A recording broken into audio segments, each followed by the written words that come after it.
네, 코로나19 사태, 이 세계 각국 상황은 어떤지 한번 알아보겠습니다. 우선 처음 코로나19가 시작된 중국 상황입니다. 현재까지 누적 확진 환자 74,577명, 사망자는 2,118명입니다. 자, 이 중에 우한시 포함된 이 후베이성 확진 환자가 62,013명입니다. 후베이성 신규 확진 환자만 보면요, 오늘 349명이 늘었습니다. 후베이성 신규 확진 환자가 1,000명대 아래로 떨어진 건 이번 달 들어서 처음인데요. 자, 그런데 신규 환자가 준 건 중국 당국의 확진 환자 집계 방식 기준의 변동 탓이 큽니다. 얼마 전부터 중국은 펫CT를 보고 판단하는 임상 진단 사례를 확진 환자에 포함을 시켰는데 이번에 다시 이 임상 진단을 뺀 겁니다. 자, 이렇다 보니까 현재까지 집계된 수치 자체를 아예 믿을 수 없다는 목소리가 많습니다. 자, 어찌됐건 중국 당국은 신규 확진 환자가 줄고 있다는 점을 계속 강조하고 있습니다.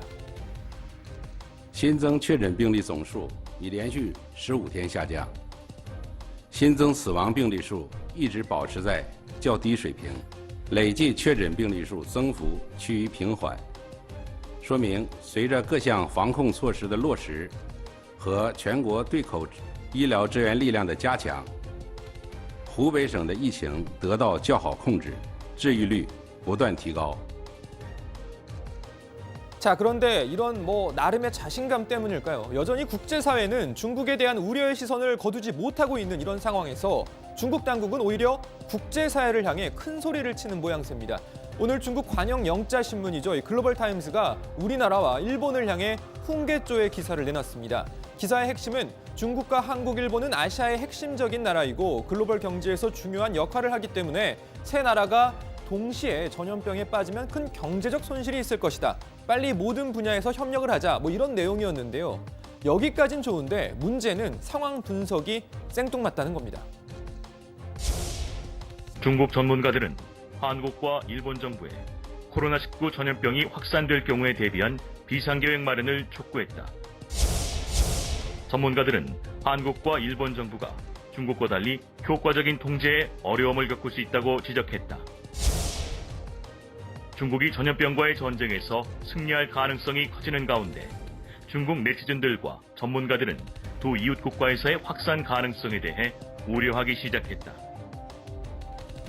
요즘 말로 할 말 하안이라고 하죠. 할 말은 많지만 하지 않겠습니다. 자, 중국 상황이 얼마나 심각한지는 우리 모두 너무나 잘 알고 있으니까요. 자, 여기에다 또 논란이 된 게 있습니다. 중국 당국이 미국 월스트리트 저널 베이징 주재 기자들의 기자증을 취소하고 추방 조치하기로 한 겁니다. 중국 정부에 대한 비판적인 칼럼을 실었다는 이유입니다. 그런데 문제의 칼럼이 실린 건 이번 달 초였습니다. 20일 가까이 지나서야 문제를 삼은 건데 실제 원인은 따로 있다는 이야기가 나오고 있습니다. 미국 정부가 신화통신 등 5개 중국 관영 언론사에 대해서 미국 내 신규 자산을 취득할 때 사전 승인을 받게 하는 등 이 규제 조치를 취하자 맞불을 놓은 것 아니냐, 이런 분석입니다. 자, 그리고 중국의 다른 나라 상황도 한번 알아보죠. 자, 싱가포르 확진 환자가 현재까지 84명입니다. 싱가포르에서도 교회 감염 사례가 나와서 확진 환자가 크게 늘었습니다. 싱가포르 내 두 교회에서만 오늘까지 28명이 추가로 확진 판정을 받았습니다. 자, 일본도 이 지역 감염 사례가 나오면서 큰 혼란을 겪고 있는데요. 자, 무엇보다 이 다이아몬드 프린세스호 감염 문제가 여전히 큰 상황입니다. 특히 오늘은 다이아몬드 프린세스호에 탑승했던 확진 환자 2명이 숨지면서 일본 내 사망자도 모두 3명으로 늘었습니다. 두 사람은 80대 남녀 환자로 지난 11일과 12일 각각 확진 판정을 받아 치료를 받고 있었습니다. 프린세스호 승객 중에 코로나19 사망자가 나온 건 이번이 처음입니다. 자, 한편 일본 안팎에선 다이아몬드 프린세스호의 방역 점검을 위해 잠시 올라탔던 한 의사의 동영상이 화제가 되고 있는데요. 우선 영상부터 보시죠. それはもうひどいものでした。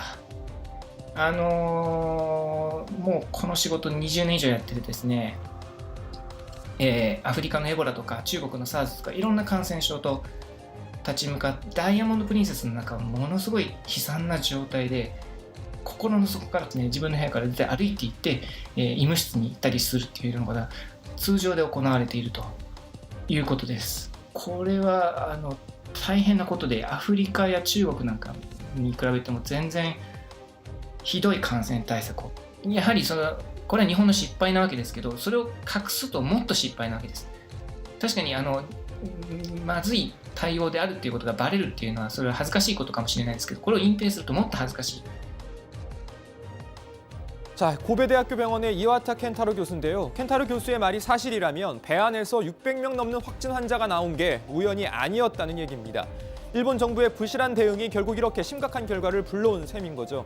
다이아몬드 프린세스호 확진 환자 증가로 중국을 제외한 전 세계 확진 환자 수도 1000명을 넘어섰습니다. 1150명입니다. 자, 우리나라도 그렇지만 전 세계적으로도 참 큰일입니다. 관련 소식 들어가서 더 전해드리고요.